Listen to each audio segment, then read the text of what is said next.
మీ business ఏదైనా మీ ఊర్లో promotion చేయాలంటే అది సుమన్ టీవీతోనే సాధ్యం. ఇప్పుడే సంప్రదించండి.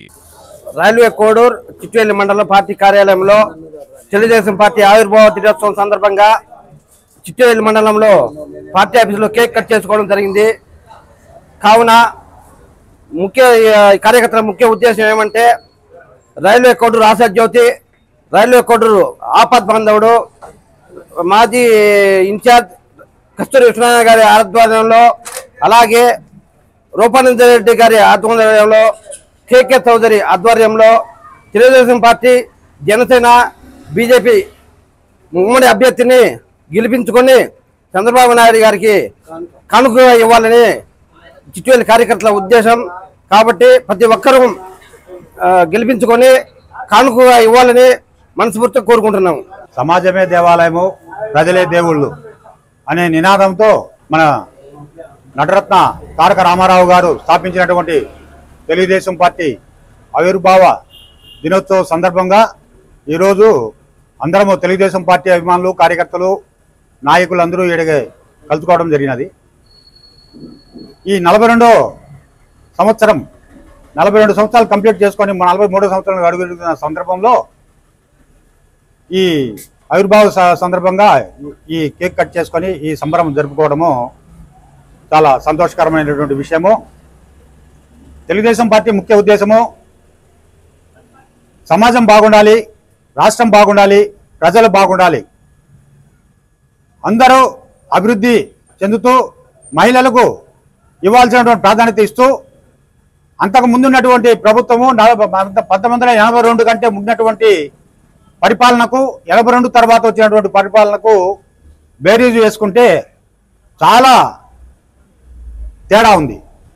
అప్పుడు కూడా నేను నా వయసు అప్పటికి 14 సంవత్సరాల క్రితమే, 14 సంవత్సరాల వయసే నాకు.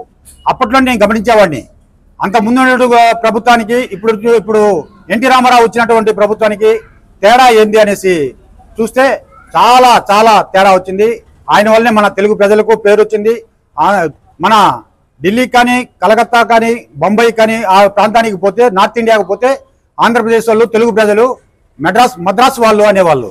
అట్లాంటిది ఆంధ్రప్రదేశ్ అనేది ఒకటి ఉంది, వీళ్ళు తెలుగు వాళ్ళు అనే గుర్తింపు తెచ్చింది ఒక రామారావు గారే. ఈరోజు అన్ని విధాలుగా రామారావు తర్వాత చంద్రబాబు నాయుడు రావడం జరిగింది. అదేవిధంగా రామారావు కంటే మించాగా పరిపాలన చేయడం జరిగింది. ఆయన పెద్ద మేధావిగా పేరు పొందినాడు, ఆంధ్రప్రదేశ్ను తీర్చిదిద్దినాడు.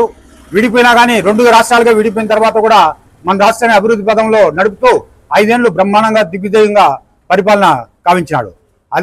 అదేవిధంగా ఇప్పుడు ఇంకొక 40 రోజుల్లో 50 రోజుల్లో ఎలక్షన్ జరగబోతున్నది. ఈ ఎలక్షన్లో కూడా తెలుగుదేశం పార్టీ అధిష్టానము జనసేనతో, బీజేపీతో జతగట్టి మొత్తానికి ఎలక్షన్ ఫేస్ చేయాలని చెప్పనేసి నిర్ణయం చేసినది. అదేవిధంగా 2-3 పార్టీలు నిర్ణయించుకొని ప్రస్తుతము భాస్కర్ రావు అనే అభ్యర్థిని జనసేన పార్టీకి తరఫున నిలబడడం జరిగినది.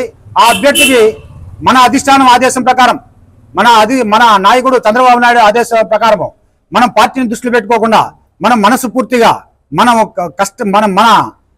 శక్తి చూపించి, మన శక్తి మేర ప్రయత్నించి మన పార్టీని, జనసేన పార్టీని, మన ఉమ్మడి అభ్యర్థిని ఖచ్చితంగా గెలిపించుకొని మనం అందరం కూడా సంతోషంగా మన రాష్ట్ర అభివృద్ధి కొరకు పాటుపడతామని చెప్పనేసి నేను ఈ సందర్భంగా తెలియజేస్తూ సెలవు తీసుకుంటున్నాను.